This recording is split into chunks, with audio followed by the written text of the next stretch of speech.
Chers élèves, bonjour et bienvenue à l'école en ligne et à la 4e classe du lycée. Je suis Daniela Valenta, votre prof. Aujourd'hui, vous allez vous informer sur l'addiction aux nouvelles technologies. Allons-y ensemble. Après cette leçon, vous devriez comprendre le texte audio en français. Nommez les nouvelles maladies causées par l'addiction aux nouvelles technologies. Décrire les dangers d'un usage exagéré des nouvelles technologies.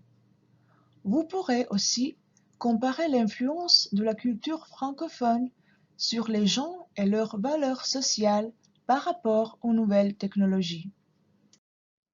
Pour chaque vidéo-leçon, vous avez besoin d'un cahier, d'un crayon ou d'un stylo, d'un ordinateur ou d'un téléphone portable et surtout de l'Internet.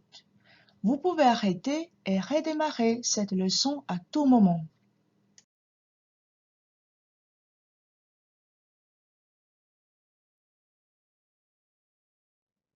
Avant de commencer, réfléchissez un peu. Est-ce qu'il est possible d'être allergique à la technologie? La technophobie existe ou n'existe pas? Est-ce que vous connaissez le mot phobie? La phobie signifie la peur. Avez-vous peur de quelque chose? Les nouvelles technologies ont leurs avantages et leurs inconvénients. Parmi les phrases proposées, sélectionnez les avantages et les inconvénients. Copiez ce tableau avec les réponses dans le cahier. Par exemple, est-ce que la communication très vite en ligne est un avantage ou un inconvénient? Si vous ne bougez pas de chez vous, est-ce que c'est bon ou non? Si vous faites beaucoup de connaissances, c'est bon ou non? Si vous avez mal aux yeux devant ton écran, est-ce que c'est bon ou pas tellement? Si vous pouvez apprendre, est-ce que c'est un avantage?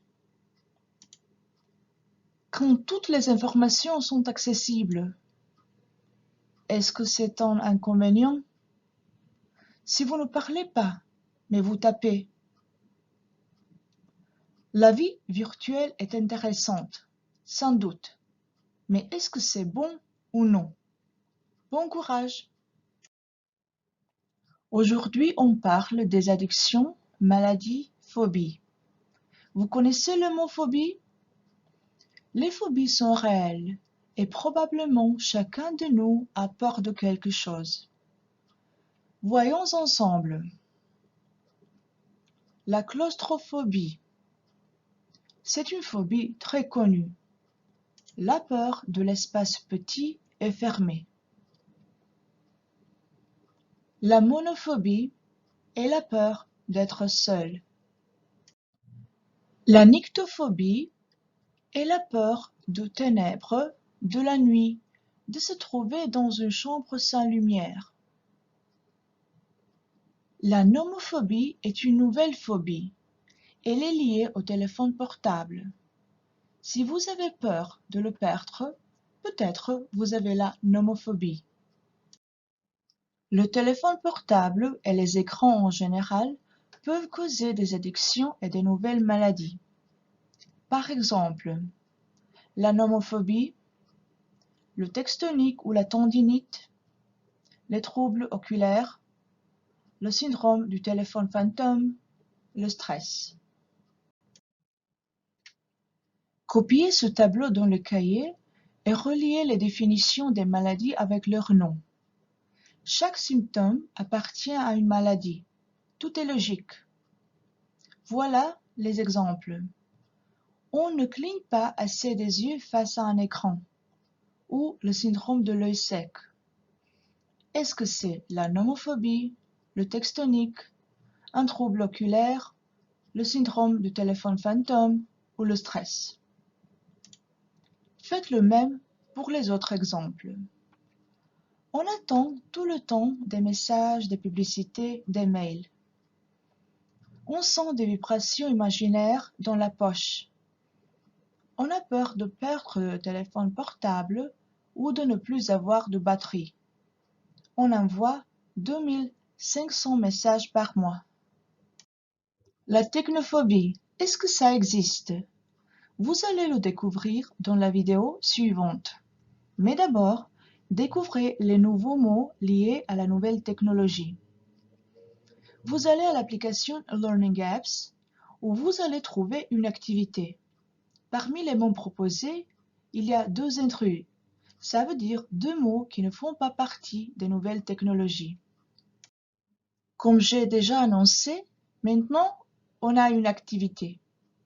Ouvrez le code QR ou connectez-vous sur le lien bit.ly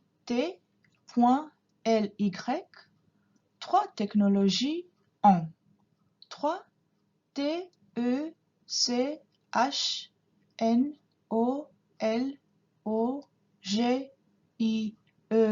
en. Bon courage! Je vous ai préparé une autre activité. Regardez la vidéo et répondez aux questions. Pour y aller, ouvrez le code QR ou connectez-vous sur le lien bit.ly 3 technologies 2 3 TECHNOLOGIE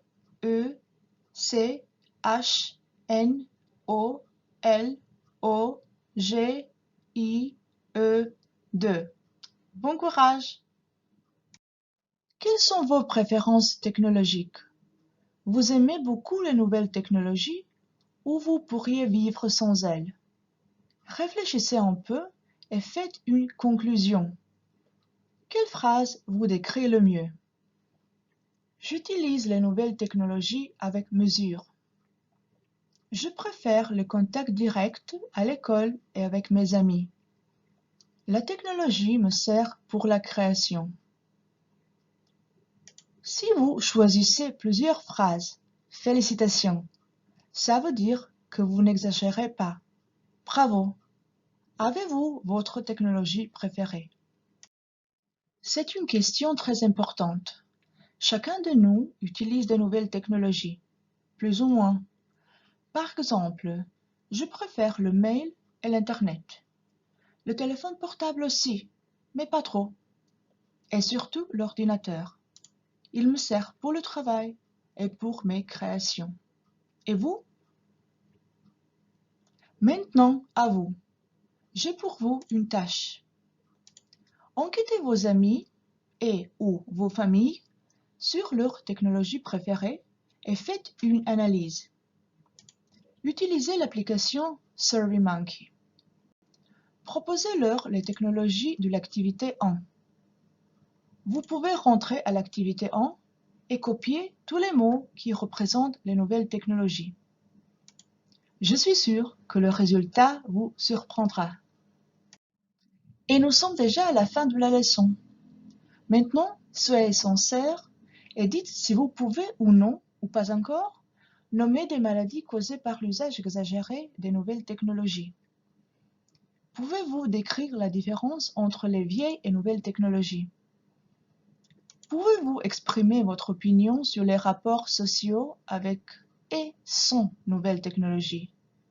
Merci d'avoir suivi ma vidéo leçon.